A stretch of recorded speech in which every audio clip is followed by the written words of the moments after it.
This video provides information from the internet, and we do not promote any products or medicines. Always consult a doctor before using any medication. We are not responsible for any side effects or issues resulting from self-medication. Ferium injection is used to treat iron deficiency anemia.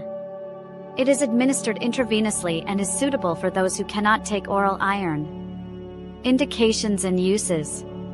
This injection is indicated for the management of iron deficiency anemia, IDA, in adults and adolescents over 14 years of age who are unable to take oral iron supplements, have intolerances to them, or require rapid replenishment of iron due to chronic conditions. It is especially useful for patients with non-dialysis-dependent chronic kidney disease.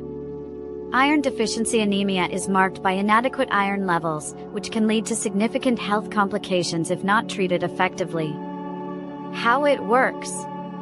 The injection contains iron 3-hydroxide complexed with a carbohydrate polymer, which releases iron to aid in hemoglobin synthesis and increase red blood cell production.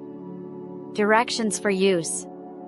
Ferium injection is administered only by a healthcare professional, either as an intravenous injection or infusion. The doctor will determine the appropriate dosage and duration based on individual factors such as age, body weight, and the severity of iron deficiency anemia. Possible side effects. Common side effects may include headache, dizziness, flushing, high blood pressure, and nausea. Injection or infusion site reactions are also possible, requiring consultation with a physician if symptoms worsen. Precautions and warnings. Careful monitoring is advised for pregnant and breastfeeding women. It should be used cautiously in patients with chronic kidney disease, liver disease, severe asthma, and in the elderly.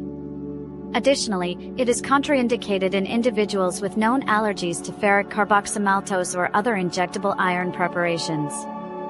FAQs. 1. What is the use of ferium injection? It is used to correct iron deficiency anemia. 2. How long does it take to improve hemoglobin levels? Improvement may take a few weeks, though some may notice changes in days. 3. Can it be used in patients with liver problems? Yes, but caution is advised. 4. What are common side effects? Headache, dizziness, and nausea are common. 5. Is it safe for patients with kidney problems? Caution is necessary for those with chronic kidney disease. Thank you for watching. If you have any questions or suggestions, feel free to leave a comment below.